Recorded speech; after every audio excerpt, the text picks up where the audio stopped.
afternoon. I hope you guys are having a wonderful day. I know I am. I'm just having so much fun today. Oh my god, this day will go down in history. You know why? I got no idea. It's just another day, but for many people, it is really great because they got to see a lot of new shows happening, trailers, and comic book announcements at the San Diego Comic-Con. Now, sadly, I wasn't able to go because, let's be honest, it's really expensive. If this show blows up, I will be there. Trust me, I will make sure to be there. But it must be interesting, especially with no actors there supporting, well, not supporting, but promoting their movies, especially with the SAG strike and writers strike going on. But this episode has nothing to do with that, so let's go ahead and move on to our actual topic, which is DC. And I wanted to basically use this episode to explain why James Gunn is the saving grace for DC in their movies and TV shows. Because let's be honest, DC hasn't had the best reputation when it came to those aspects. Well, let's say more movies than TV shows.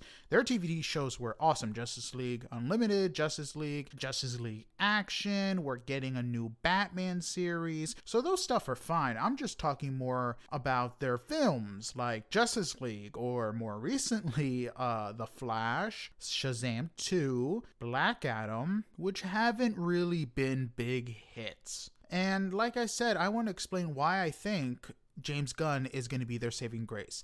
Now, I will come out and admit that James Gunn did kind of destroy the studio's box office success in a way. Because honestly, when he announced back in December that nothing was going to matter because we were rebooting everything, I mean, for me, I didn't really want to go see Shazam. I went to see The Flash because, you know what, Michael Keaton was in it and my dad wanted to see it. But I didn't have any need to because in my head, I'm like, it won't matter. All these movies, they're just going to become fluff.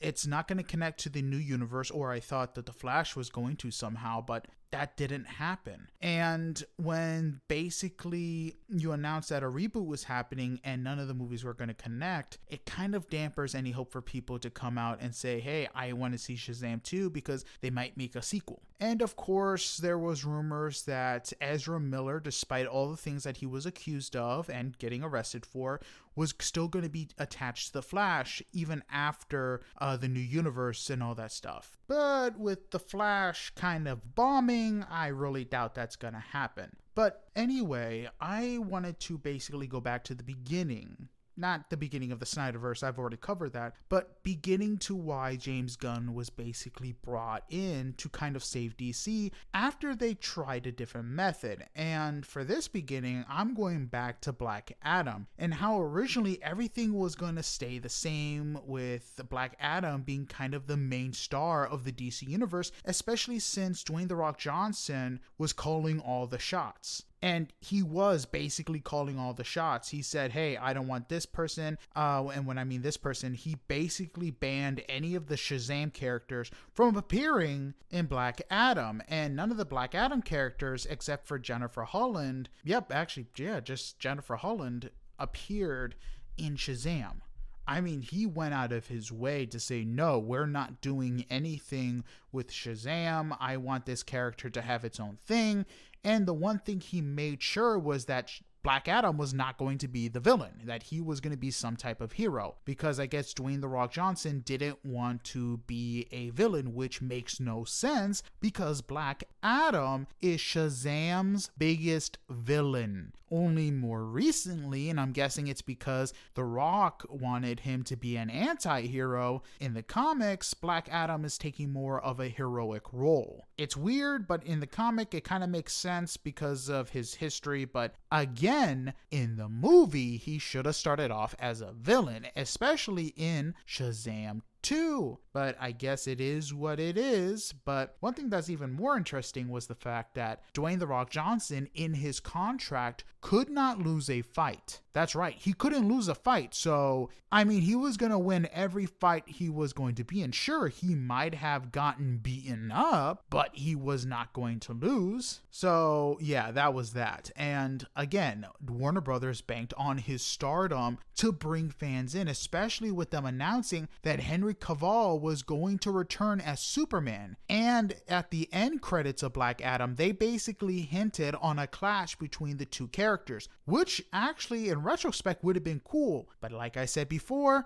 The Rock has I cannot lose a fight. So, and since this universe was going to be Black Adam centered, even if they were to fight, it either would have ended in a draw or Black Adam would have won. So, yeah, that takes kind of out the oh my god and the hype. But anyway, once the movie released, it ended up becoming a box office bomb. And after that, talks about other movies in this Black Adam-centered universe ended up dying. And a lot of movies that were going to be made ended up being shelved. Heck, even after watching the new Flash movie, it was clear that they were going to do a reset to make some changes and blame it on the Flashpoint. Most notably, the change in actors for Batman from Ben Affleck to Michael Keaton. Because that was going to be one of the biggest things. Because Ben Affleck, he didn't want to do Batman anymore. He moved on, so they needed a Batman. So why not have Michael Keaton fill in the spot as a much older Batman? Which would have kind of connected some of the HBO Max original stuff they were going for, especially with Batgirl. Because in the Batgirl movie, Michael Keaton was the main Batman. They were going to introduce Firefly as the main villain, have Batgirl come in and be a sidekick. Whether or not he would have been the first, she would have been the first sidekick, I got no idea. Maybe there would have been a Nightwing somewhere in there, but I have no idea. And we all know what happened to Batgirl. That thing got shelved. But in late 2022, it was announced that James Gunn and Peter Safran were going to be the heads of DC Film and TV, with Peter taking over the business side and, of course, James Gunn taking over the creative stuff. And in December of 2022, they basically announced that Henry Cavill was not going to return as Superman and that they were going to reset everything. So no Gal Gadot as Wonder Woman, no Michael Keaton as the new Batman, none of that stuff. But of course, they held off until 2023 in January to make any other announcements until their conference. And basically, it shook a lot of fans because they had already seen a lot of the trailers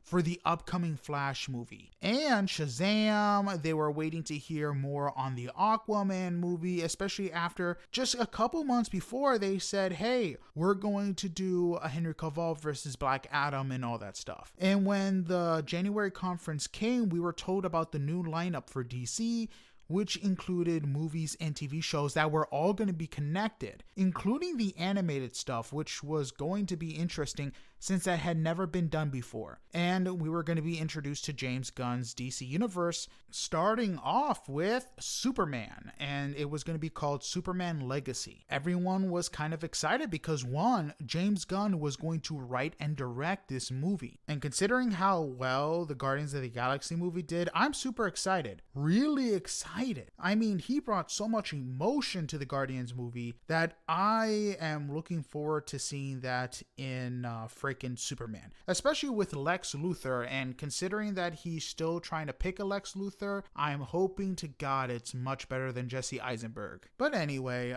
during this conference, they also announced that we were going to get the Monster Commandos, Peacemaker Season 2, Amanda Waller, Batman Brave and the Bold, Swamp Thing, The Authority, Supergirl, Booster Gold, Paradise Lost, and Lanterns. And later, this is after the conference, of course, it was announced that Blue Beetle was going to take place in the James Gunn DC universe. But again, we'll go ahead and talk about that a little later. But yeah, after the conference, it was announced that everybody was going to be recasted. We're getting a new cast, and people were excited to see who was going to be in this new universe. Now, they did announce that some of the actors who were in the pre-Gunn stuff, well, let me rephrase that, the pre-James Gunn universe, but were still characters in James Gunn movie and TV shows were going to be returning. That included Viola Davis as Amanda Waller, John Cena, Jennifer Holland, and Steve Agee, who played John Economos. If you don't remember who that is, he's basically the dude who kept denying that he dyed his beard. Now, two other actors that I believe are returning, and this is not confirmed, is Freddie Stroma and Danielle Brooks. They played Vigilante, and the other one played Waller's daughter. So again, these are the people who are confirmed and maybe confirmed for the post-James Gunn universe, which is pretty cool because, one, it'd be good to see some familiar characters, and let's be honest, John Cena played the hell out of Peacemaker, and I can't picture anyone else playing that part. And let's not forget, Viola Davis was great as Amanda Waller. I really liked her character and how she brought Amanda Waller to life. She really embodies Amanda Waller, so I'm excited to see that she's coming back for her own TV show too. So that's going to be really cool. But yeah, everyone else was going to be recasted. And you know what? Actually, and it's kind of funny, there were actually talks for Shazam and Flash to cross over. But since both movies kind of bombed at the box office, those chances came and went. Because let's be honest, Shazam, before of course Shazam 2, didn't have any connections or showed any of the other actors who played the superheroes. Sure, they had mentions, but until Shazam 2 with Gal Gadot basically having a cameo at the end, they could have easily said, oh yeah, he takes place in the new universe and all that stuff. But because his movie bombed, I really doubt anyone's going to come back and see it. And not to mention, it was kind of obvious that they were wanting to have Black Adam appear in Shazam 2 Fury of the Gods, and the new stuff they have is just bad. It wasn't that great. It was kind of creepy at times, especially with the whole love story that they were trying to do. But anyway, one thing that you could tell was that Warner Brothers was very desperate and scared that people weren't going to come to see the movie, that they basically ended up spoiling the surprise cameo. Like I said, Gal Gadot playing Wonder Woman. I didn't know that she was going to appear in the new Shazam movie until they basically said, hey, Gal Gadot's in this, come and see the movie. Which of course was meant to garner interest to kind of save them the box office failure, but it didn't. It still bombed, and I mean, like I said, the movie was subpar. And when it came to The Flash, good God, did that come with its own set of problems. I mean, think about it. It was a movie that had asked the question, did people forgive Ezra Miller for the illegal stuff that he was accused and arrested for? And we got our answer, no, they did not. And the one thing that was really dumb and people pointed out was how Warner Brothers basically doubled down on Ezra Miller, showing that they had double standards for him. Compare this to 4 or 5 years ago when Johnny Depp was accused of abuse. They couldn't drop him fast enough from the Fantastic Beasts series, despite J.K. Simmons defending him and wanting him to continue in the series. And here's the thing, fans didn't know if Warner Brothers didn't want to spend the extra money on reshoots with a new actor, or the fact that since he was a non-binary actor, they didn't want to fire him and be accused of discrimination. Whatever the reasoning was, it did not help the film and garnered so much bad press. And when it came to promoting the film, they used Michael Shannon and Sasha Calle to basically say, hey, come see this movie. And using Sasha Calle, who played Supergirl and who had less than 15 minutes of screen time to promote the movie. I mean, she was great as Supergirl, I'm not gonna lie, but it kind of shows like, hey, we can't use Ezra Miller because if we get him in front of a mic and he says something dumb, no one else is gonna come see the movie. And when it came to Michael Keaton, I mean, I really doubt he cared if he promoted the movie or not. The man got paid, and I mean, people love him as Batman. That's the awesome part. But not only after the film was released did it do worse than Black Adam did, but it lost much, much more money than Green Lantern did. And that is saying something. That was insane. And here's the funny part. The director, the dude who basically for The Flash doubled down on Ezra Miller as well, supported him returning as the Flash, saying that this guy is my Flash, and wanted him for the sequel, which we know is not happening, is set to direct the upcoming Batman film. Is he still going to be director after the catastrophe that was the Flash movie? I have no idea, especially with all the criticisms of the Flash movie that didn't include Ezra Miller. And what I mean by that, I mean the CGI. Oh my God, how did they mess up so badly on the CGI? Half the time I thought I was looking at a PlayStation 2 credit or a game scene. And I'm there like, why is this so bad? You had millions of dollars. You basically had all of your VX artists at your disposal, and you made this decision? Hell, the director kept saying that he basically made the movie this way, and this was how it was supposed to be as a way of a defense. And you know what? I wouldn't be surprised if they ended up changing directors for the Batman film because they don't want a catastrophe or a flop like this one. I just hope he's not writing it, because if he is, God, he is going to bomb that movie. Then again, he still has to get it by James Gunn, but I'm just saying this, they should just cut directors now, because even though Batman films don't use heavily or a lot of CGI, at least the recent ones haven't. Ooh, I am very scared to see what he's going to do with all that CGI that he's blessed us with in The Flash. One thing I found extremely funny was that in the Flash movie, like I stated before, it was plainly obvious that they were using this Flashpoint storyline to reboot some characters. And I gotta say, I actually looked it up, and there were supposed to be a couple of alternating endings. One of them having Michael Keaton by himself, the other one with having him and Supergirl there. And of course, they ended up going with a third one, since at this point they knew that everything was going to be rebooted and nothing was going to end up mattering. And that was the George Clooney coming back. I gotta say, I honestly liked that. That was actually kind of funny, because I remember watching the scene with my dad, and my God, did he let out one of the biggest laughs. I did too, because you gotta admit, that was kind of funny, showing off one of the worst Batman cast. Okay, let's be honest, he was actually a really good Bruce Wayne, not really a good Batman, in one of the worst Batman movies. That's probably more accurate. But it was kind of funny having him back, even for just a few seconds. I thought it was really good. One of the only good things in the Flash movie. But yeah, I mean, they were already trying to have this movie centered around having everything to do with the whole Black Adam centered stuff. But since that wasn't going to matter, and they knew the Flash wasn't going to lead into anything, they just left it up as, oh, who knows, maybe this is going to send us a message or give us a hint of what's to come. But it didn't. Heck, even the after credit with Jason Momoa made no sense, since it didn't lead to anything. Oh yeah, he's drunk.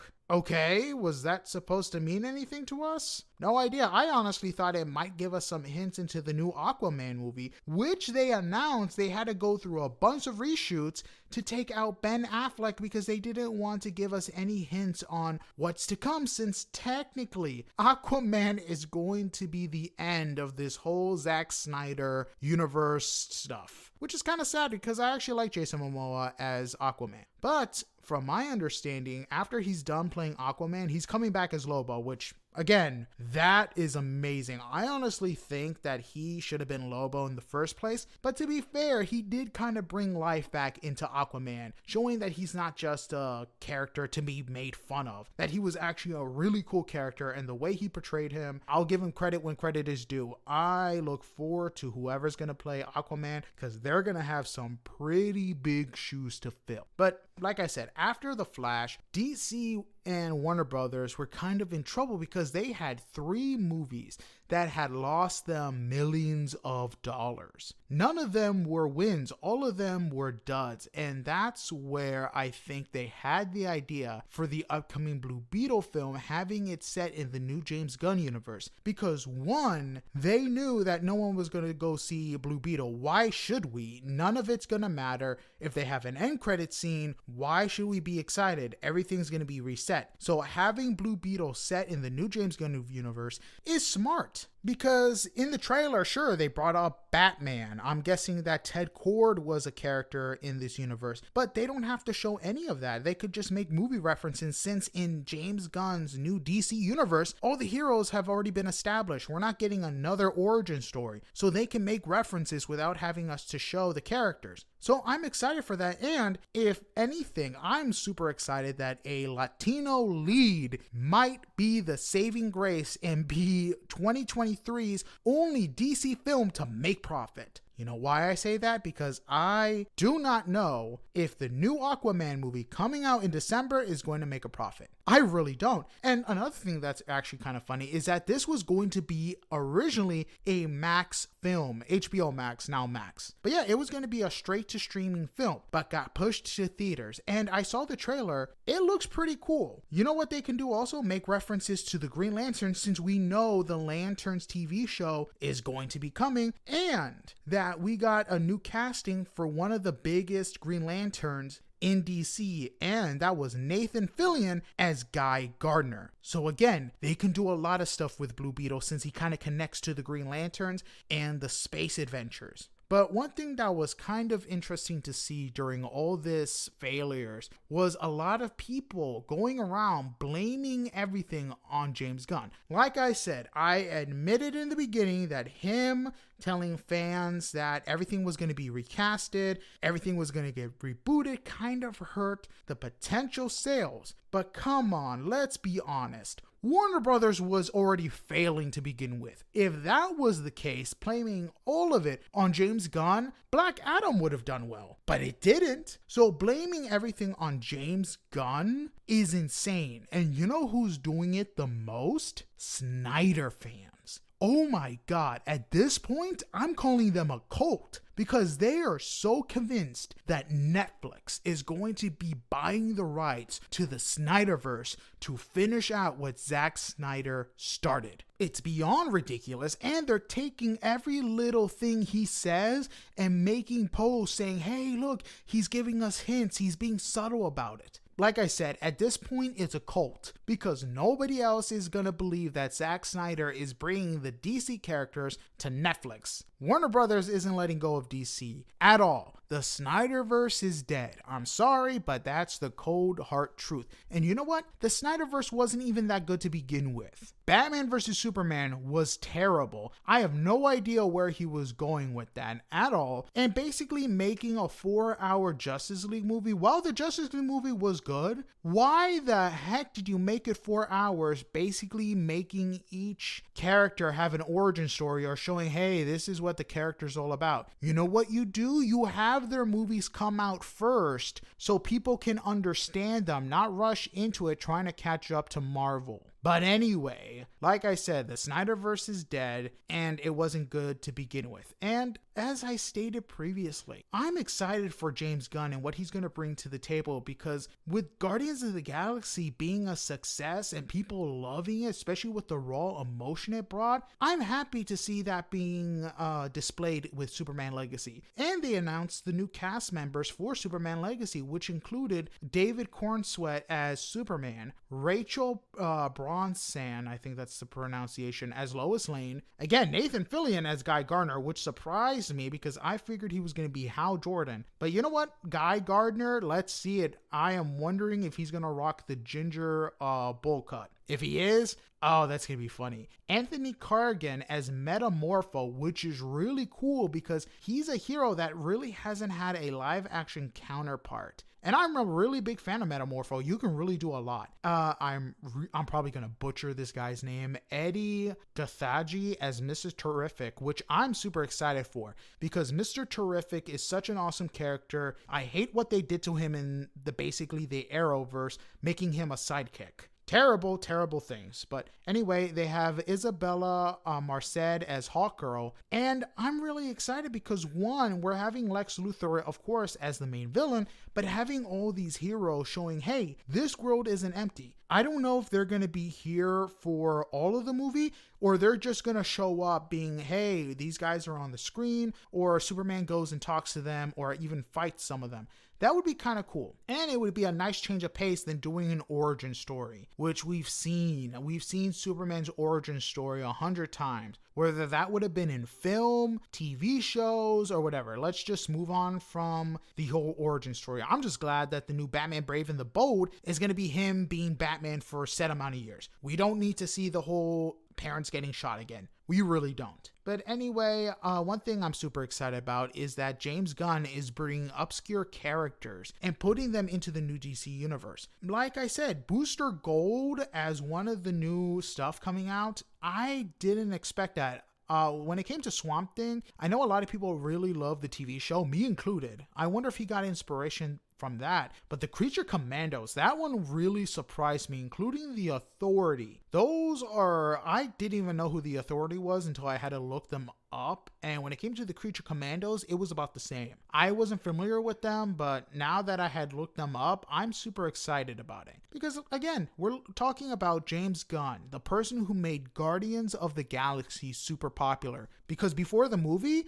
they were an obscure B team that no one really knew about. And after the movie, they became one of the best characters and well known. Heck, Guardians of the Galaxy 3 is probably the best Marvel movie we're going to get in 2023. Probably going to be the truth, but maybe the Marvels will surprise us. I doubt it, but who knows. But like I said, I'm confident in James Gunn with DC, and I hope everybody is too. And if Blue Beetle fails, I guarantee you the loudest criticisms are going to come from the cult of the Snyder. Because at this point, like I said, they're a cult. They're crazy. Absolutely insane. But I guess time will tell.